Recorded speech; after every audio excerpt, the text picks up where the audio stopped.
نحمده ونستعينه ونستغفره ونؤمن به ونتوكل عليه ونعوذ بالله من شرور أنفسنا ومن سيئات أعمالنا من يهده الله فلا مضل له ومن يضلله فلا هادي له وأشهد أن لا إله إلا الله وحده لا شريك له وأشهد أن محمدا عبده ورسوله أما بعد فإن خير الحديث كتاب الله وخير الهدي هدي محمد صلى الله عليه وسلم وشر الأمور محدثاتها وكل محدثة بدعة وكل بدعة ضلالة وكل ضلالة في النار.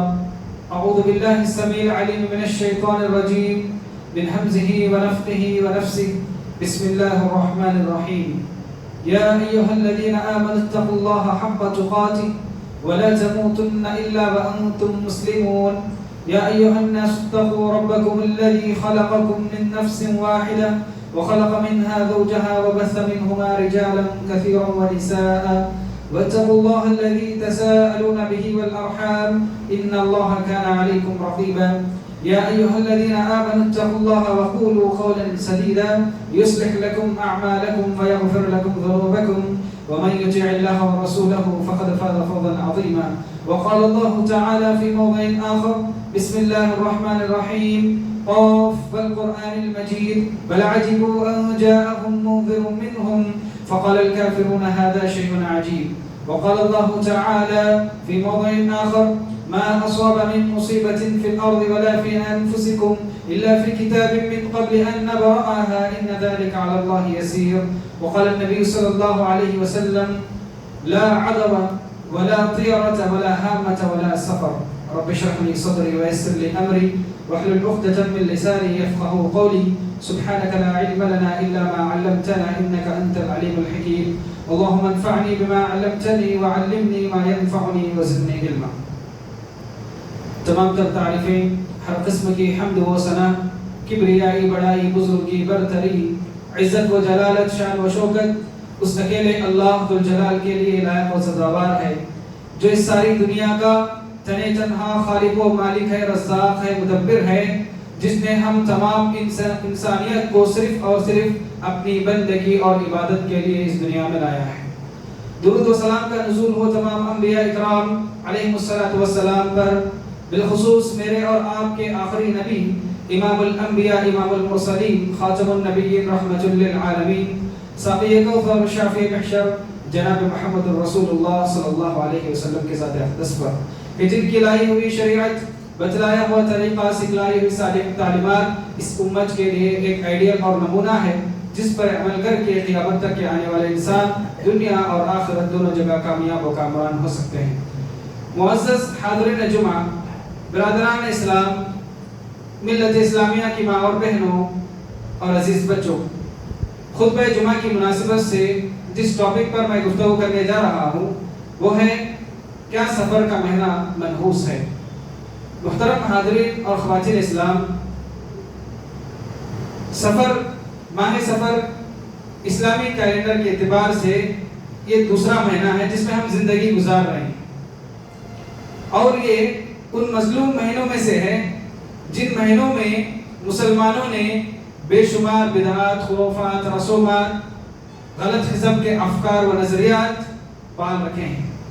بہت سارے کم علم مسلمان ایسے ہیں جو اس ماہ سفر کو منحوس سمجھتے ہیں، جو اس مہینے کو برا سمجھتے ہیں۔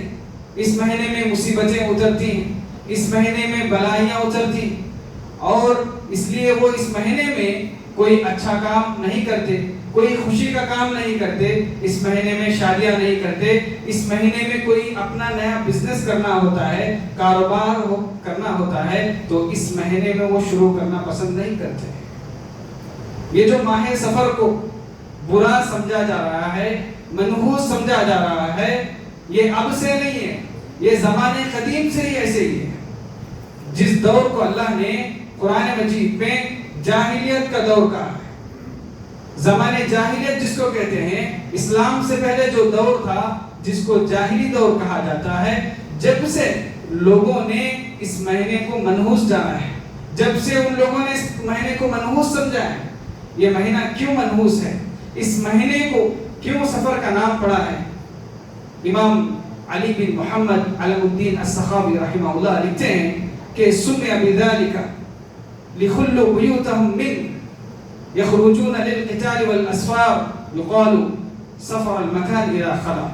مطلب یہ ہے، وہ لکھتے ہیں اسلام کے اندر جو سال کے 12 مہینے ہیں، ان 12 مہینوں میں سے 4 مہینے جو احترام والے ہیں، جن مہینوں میں لڑائیاں کرنا، جنگ کرنا، جدال کرنا، قتل کرنا اسلام نے روکا ہے، وہ یہ کفار مکہ زمانے جاہلیت میں عرب کے لوگ بھی ان مہینوں کا احترام کرتے تھے. کون سے مہینے؟ ان میں سے 4 مہینوں میں سے ایک تو ہے سال کے درمیان میں رجب آتا ہے، رجب کا مہینہ، اور بقیہ جو 3 مہینے ہیں ذی القعدہ، ذی الحجہ اور محرم، یہ تینوں کنٹینیو ایک کے بعد ایک آتے ہیں.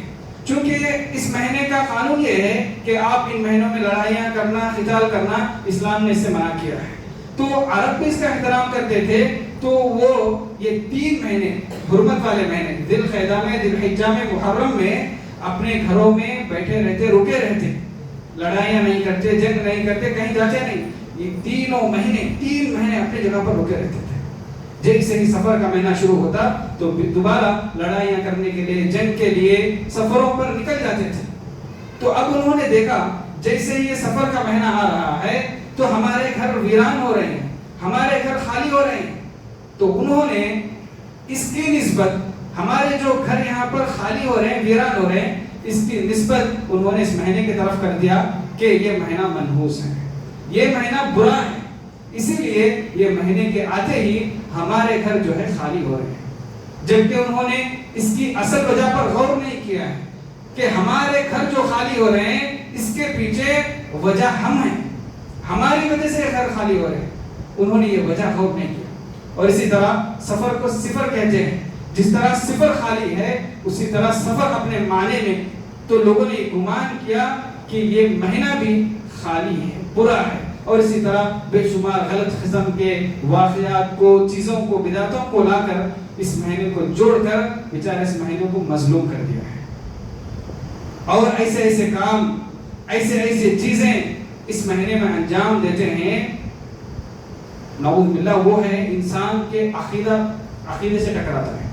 جہاں پر انسان کا عقیدہ خراب ہوتا ہے، جہاں پر انسان اللہ سے دور ہوتا ہے، اس پر توکل کرنے سے دور ہوتا ہے، اس کا ایمان کمزور ہوتا ہے. بہت سارے بدعات ہیں، خرافات ہیں جو اس مہینے میں انجام پاتی ہیں. تو انہی بدعاتوں میں سے چند بدعاتوں کا آپ کی طرف کا ذکر کرتے ہوئے میں آگے چلتا ہوں. تو ماہ سفر میں جو بدعت انجام ہوتی ہے وہ یہ ہے کہ ایک بات تو ہے، زمانے جاہلیت میں لوگ اس کو منحوس سمجھتے تھے کیونکہ جاہلیت کا دور تھا، علم نہیں تھا. لیکن آج کا پڑھا لکھا طبقہ بھی، پڑھے لکھے لوگ بھی وہی کام کرتے ہیں جسے کہنے کے لیے ہمیں افسوس ہوتا ہے، شرم محسوس ہوتی ہے. تو ایک جو کام، ایک تو جو چیز اس مہینے کی طرف جوڑی جاتی ہے وہ یہ کہتے ہیں کہ ایک سال میں 10,80,000 بلائیں اترتی ہیں، اور ان میں سے 9,10,000 بلائیں صرف یہ سفر کے مہینے میں اترتی ہیں. اور اسی طریقے سے ایک اور چیز، خاص کر ایک چیز خواتین بہت زیادہ کرتی ہیں، جن کے پاس علم نہیں ہے، کم علم مسلمان خواتین، وہ یہ ہے کہ اس مہینے کے جو شروع کے 13 دن ہے، جس کو تیری یعنی 13 تیزی، ان دنوں کو 13 تیزی کا نام رکھتے ہیں. اور ان دنوں کو کیا کہتے ہیں کہ ان دنوں میں مصیبت کی، پریشانیوں کی ہوائیں، بلاؤں کی ہوائیں بہت تیزی سے چلتی ہیں. اسی لیے چنے ابال کر لوگوں کو صدقہ کرتی ہیں. یہ میں ایسے ہی نہیں کہہ رہا ہوں، آج آپ جا کر دیکھیں، اگر نہیں ہے تو مجھے آ کر پوچھیں. مسلمان یہ کام کرتے ہیں نحوست سے بچنے. ایک تو ماہ سفر کو منحوس جانا، پھر اس منحوس جاننے کو صدقے کے ذریعے چنے کو انہوں نے یہ سمجھا کہ یہ چنے ہمیں منحوسیت سے بچا لیں گے. یہ جو عقیدہ مسلمانوں میں ہے آج.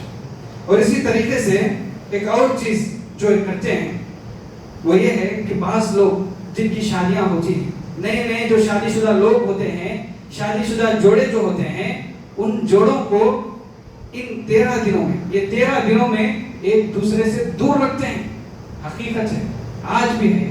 ابھی بھی آج بھی جن کے پاس علم نہیں ہے مسلمان آج بھی کرتے ہیں کہ شروع کے 13 دن میاں بیوی کو دور رکھتے ہیں، حتیٰ کہ ایک دوسرے کو دیکھنے بھی نہیں دیتے. اور جو عام میاں بیوی ہوتے ہیں، پرانے میاں بیوی ہوتے ہیں، ان کو بھی 3 دن ایک دوسرے سے دور رکھتے ہیں. وجہ کیوں ہے؟ تاکہ اس مہینے کی نحوست ان کو نہ آئے. اور اسی طریقے سے ان مہینوں میں شادیاں نہیں کرتے، ماہ سفر میں شادی نہیں کرتے. کون یہ سب پریشانیاں اٹھاتا ہے؟ لوگوں نے اتنے بدعات اس مہینے میں ڈال دیے ہیں، لوگ کیا شادی کرنا ہی چھوڑ دیں اس مہینے میں. ایک تو محرم میں شادی نہیں کرتے، دوسرا سفر کے مہینے میں شادی نہیں کرتے. محرم میں شادی نہیں کرنے کی وجہ حضرت حسین رضی اللہ عنہ کو ٹھہراتے ہیں کہ ان کی شہادت ہوئی ہے، اس لیے ہم شادی نہیں کرتے. اور سفر کی بات حضرت حسن رضی اللہ عنہ کے بھائی کا انتقال ہوا تو ان کی طرف نسبت کرتے ہوئے اس مہینے میں شادی کرتے نہیں. بات ایسی ہے تو اس کے بعد کا مہینہ ربیع الاول، اس میں اللہ کے نبی صلی اللہ علیہ وسلم کا انتقال ہوا ہے. ایسے اگر اسلام کا ہر مہینہ اٹھا لیں گے، بڑے سے بڑے جلیل القدر صحابی کا انتقال ہوا ہے، کسی نہ کسی کی وفات ہوئی ہے. تو اسلام ہمیں یہ نہیں سکھاتا ہے کہ آپ کسی کے غم کے لیے کوئی نیکی کا کام، اچھا کام سے آپ دور رہیں، یہ ہمیں اسلام تعلیم نہیں دیتا ہے. تو اگر ماہ سفر کی جو بدعت ہے ان میں سے ایک یہ ہے. اور اسی طرح ایک اور چیز جو کی جاتی ہے، اس مہینے کی جو آخری جو مغرب ہوتی ہے، آخری مغرب سے عشاء کے درمیان کا جو وقت ہوتا ہے، وہ وقت میں لوگ مسجدوں میں جمع ہوتے ہیں. مسجدوں میں جمع ہو کر بڑے بڑے حلقے بناتے ہیں، گروپس بناتے ہیں، اور جس کو قرآن لکھنا آتا ہے، جسے قرآن لکھنا پڑھنا آتا ہے، اس کے پاس بیٹھ جاتے ہیں ایک پیپر لے کر، اور اس میں قرآن مجید میں جو بھی سلامتی والی آیتیں ہیں، جس میں بھی سلامتی کا لفظ آیا ہے، ذکر ہوا ہے، وہ آیتیں لکھاتے ہیں. مثال کے طور پر سلام قولا من رب الرحیم، سلام علی نوح فی العالمین، سلام علی ابراہیم، سلام علیکم طبتم فادخلوها خالدین، سلام ہی حتی مطلع الفجر. اس طرح کی جو سلامتی والی آیتیں ہیں، ان تمام آیتوں کو ایک پیپر میں لکھ کر پانی کے برتن میں ڈال کر یہ عقیدے سے پیتے ہیں کہ ہماری تمام مصیبتیں بلائیں چلی جائیں گی. اور اسی طریقے سے اب اس گندے عقیدے سے پیتے ہوئے پانی کو دوسروں کو بھی گفٹ میں ہدیے میں دیتے ہیں. یہ مسلمان کرتے ہیں. اور اسی طریقے سے ایک اور چیز جو اس مہینے میں کی جاتی ہے وہ یہ ہے کہ لوگ اس مہینے کی آخری بدھ کو یعنی چاشوبے کو، سفر کا جو آخری چاشوبہ ہوتا ہے، اس چاشوبے کو مجلسیں جمع ہوتی ہیں، الگ الگ قسم کے پکوان پکاتے ہیں، چوری کے قسم کی رسم ہوتی ہے، وہ رسم کرتے ہیں.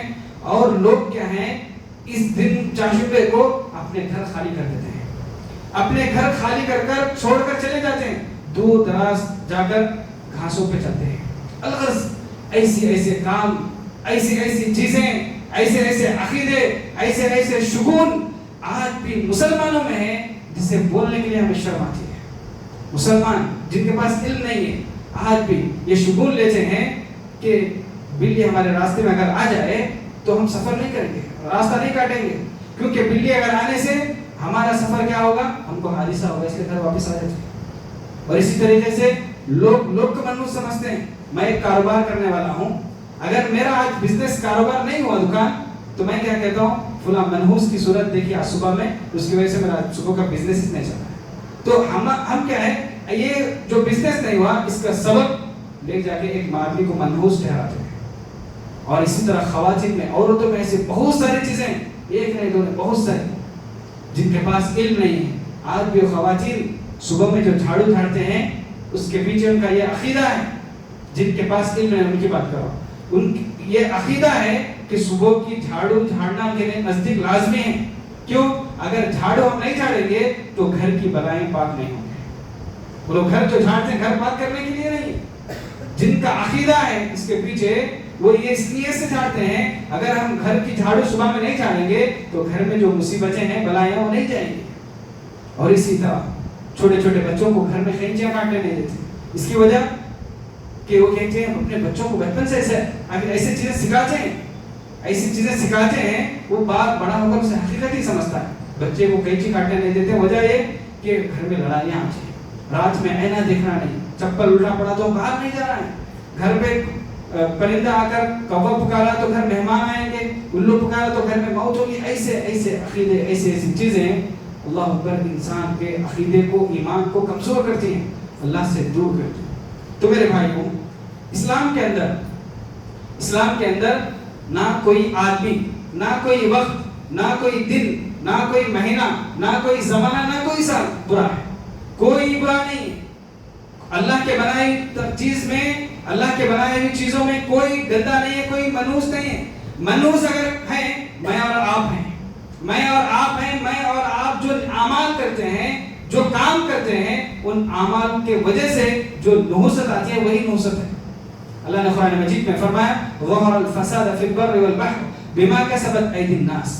سمندروں میں ہو یا زمین پر ہو، زمین پر خشکی تری میں جو بھی فساد ہوتا ہے، بما کسبت ایدی الناس، اس کی وجہ یہ لوگ ہیں. یہ لوگ جو کام کرتے ہیں اسی کی وجہ سے نحوست آتی ہے، ورنہ اللہ کے بنائے ہوئی چیزوں میں نحوست نہیں ہے. ایک مسلمان کا یہ عقیدہ ہونا ہے کہ جو بھی مصیبت پریشانی آئے گی وہ اللہ کی جانب سے آئے گی اور یہ میرا مقدر ہے. اللہ نے فرمایا ما اصاب من مصیبت فی الارض ولا فی انفسکم الا فی کتاب من قبل ان نبرأها. جو بھی مصیبت چاہے زمین پر پہنچتی ہو یا چاہے کسی نفس پر پہنچتی ہو، اس سے پہلے کہ اللہ نے اس مصیبت کو پہنچنے سے پہلے اللہ نے اس کو لکھ دیا ہے، اس کی مقدر میں وہ چیز لکھ دیا ہے. اور اللہ کے نبی صلی اللہ علیہ وسلم سے اللہ نے یہ کہلوایا ہے کہ اے نبی آپ کہیے قل لن یصیبنا الا ما كتب الله لنا هو مولانا وعلى الله فليتوكل المؤمنون. اے نبی صلی اللہ علیہ وسلم آپ کہیے کہ جو مصیبت مجھے پہنچی ہے یہ اتنا ہی پہنچی ہے جتنا کہ اللہ نے میرے مقدر میں لکھا ہے. کیوں نہیں پہنچے گی؟ وہ مولانا، وہ ہمارا کارساز ہے، اس نے ہم کو بنایا ہے. وعلى الله فليتوكل المؤمنون. اور ایمان والے جو ہیں صرف اور صرف اللہ رب العالمین ہی پر بھروسہ کرتے ہیں. تو محترم بھائیوں، اسی طرح سفر کا مہینہ جو ہے، اس مہینے کے بارے میں زمانے جاہلیت سے لوگ جو بداخلی رکھتے ہوئے آئے ہیں، اسلام آنے کے بعد اللہ کے نبی صلی اللہ علیہ وسلم نے واضح اس کا جواب دے دیا، اس کی تردید کر دی. فرمایا لا عدوى ولا چیرۃ ولا حمۃ ولا سفر.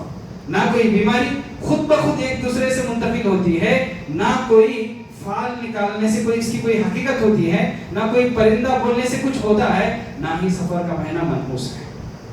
ایسا یہ جو عقیدہ ہے یہ کچھ بھی نہیں ہے، بلکہ جو آدمی اس طرح سے مہینے کو برا بھلا کہتا ہے، سفر کا مہینہ برا ہے، یہ مہینہ برا ہے، یہ دن برا ہے، اس طرح سے شگون لیتا ہے، اللہ کو چھوڑ کر کسی اور کو نفع اور نقصان کا مالک سمجھتا ہے، بہت بڑا گناہ ہے اور یہ شرک ہے.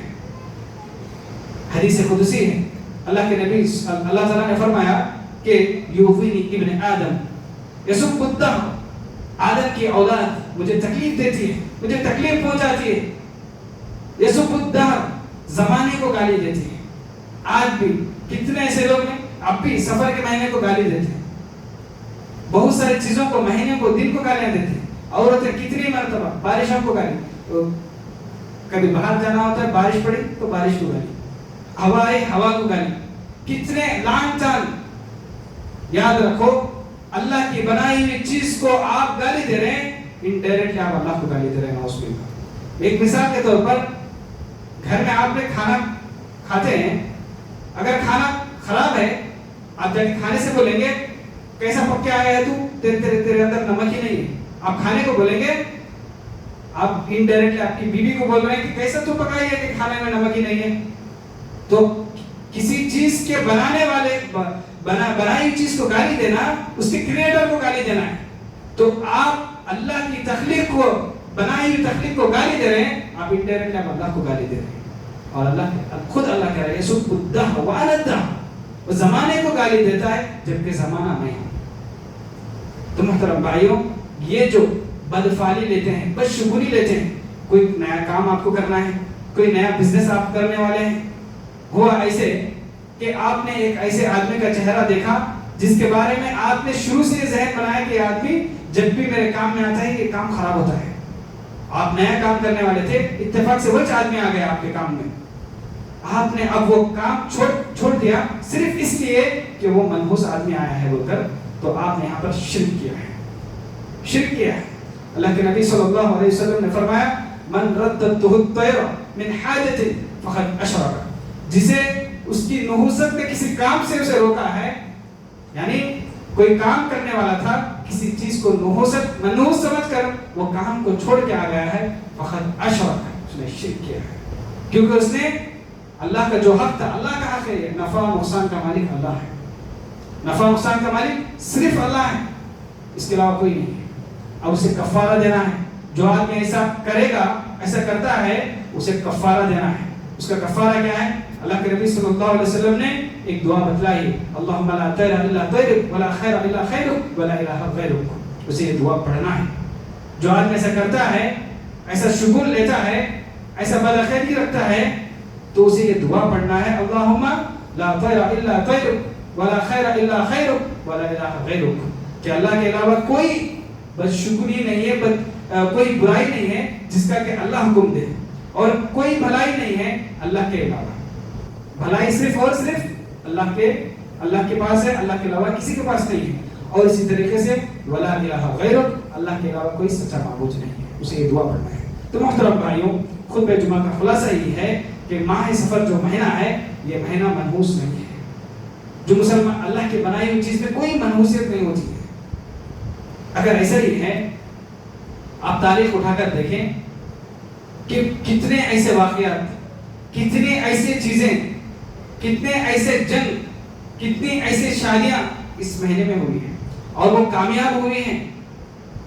ایک مثال کے طور پر اس امت کی سب سے عظیم خاتون، پیارے نبی صلی اللہ علیہ وسلم پر سب سے پہلے اسلام لانے والی خاتون، اور آپ صلی اللہ علیہ وسلم کی سب سے وفادار بیوی، جن کے بارے میں ماں عائشہ رضی اللہ عنہا فرمایا کرتی کہ مجھے اللہ کے نبی صلی اللہ علیہ وسلم کی زندہ بیویوں پر کبھی رشک نہیں ہوتا، مجھے اللہ کے نبی صلی اللہ علیہ وسلم کی جو زندہ بیویاں ان پر کبھی رشک نہیں ہوا، لیکن مجھے حضرت خدیجہ پر رشک ہوا ہے۔ تو حضرت خدیجہ کبریٰ رضی اللہ عنہ کا جو نکاح ہوا ہے وہ ماہ سفر میں ہوا ہے۔ تو آپ کیا کہیں گے؟ اس سے کوئی عظیم جوڑا ہو سکتا ہے؟ اس کے علاوہ ایسے بے شمار واقعات، چیزیں آپ دیکھ سکتے ہیں کہ وہ ماہ سفر میں انجام پائی ہے۔ اسی لیے اہل علم نے اس غلط فہمی کو نکال کر اس کا نام رکھا ہے سفر المظفر، یعنی کامیابی والا مہینہ، نصرت و فتح کا مہینہ ہے۔ تو خلاصہ یہ ہے کہ ایک مسلمان کو یہ عقیدہ رکھنا ہے کہ صرف اور صرف نفع اور نقصان کا مالک اللہ ہے، اور اللہ کے بنائی ہوئی چیز میں کوئی منحوسیت، کوئی نحوست نہیں ہوتی ہے۔ دعا ہے اللہ رب العالمین سے وہ مجھ کہنے والے کو، آپ تمام کو صحیح معنوں میں اسلام پر عمل کرنے کی توفیق عطا فرمائے، اسلام کو سمجھنے کی توفیق عطا فرمائے۔ رب العالمین ہمارے عقیدوں میں سے بدشگونیاں، بد عقیدیاں ہمارے عقیدوں سے نکالے۔ رب العالمین ہمارے عقیدوں کی حفاظت فرمائے۔ رب العالمین ہمیں اپنے عقیدوں کی اصلاح کرنے کی توفیق عطا فرمائے۔ ہم تمام کو صحیح معنوں میں دین کا علم حاصل کرنے، اسے سمجھنے اور اس کے مطابق عمل کرنے کی توفیق عطا فرمائے۔ رب العالمین ہمیں سے جو مسلمان دین سے دور ہیں، مسجدوں سے دور ہیں، اے اللہ تو انہیں مسجدوں سے قریب فرما، تو انہیں دین سے قریب فرما۔ رب العالمین امت مسلمہ میں جہاں بھی لوگ مصیبتوں میں ہیں، پریشانیوں میں ہیں، اے اللہ تو ان کی پریشانیوں کو، مصیبتوں کو دور فرما۔ رب العالمین جو بھی قرض دار ہیں، مقروض ہیں، اے اللہ تو ان کے قرضوں کو غیبی طور سے بدل فرما۔ رب العالمین جو بھی ہمارے امت مسلمہ میں مریض ہیں، بیمار ہیں، ہاسپٹلوں کو چکر کاٹ رہے ہیں، رب العالمین تو تمام کو شفاء عاجلہ عطا فرما، صحت کاملہ عطا فرما۔ رب العالمین ہم تمام کو جب تک اس دنیا میں زندگی گزارنے کا موقع ملے، رب العالمین قرآن و حدیث کو سامنے رکھتے ہوئے اپنی زندگی گزارنے کی توفیق عطا فرما۔ جب ہم اس دنیا سے جانے کا وقت آئے، کلمۃ توحید لا الہ الا اللہ محمد رسول اللہ پہ ہم بھی لے جا۔ آمین ثم آمین۔ اقول قولی ھذا استغفر اللہ لي ولكم ولسائر المسلمين فاستغفروه انه هو الغفور الرحيم۔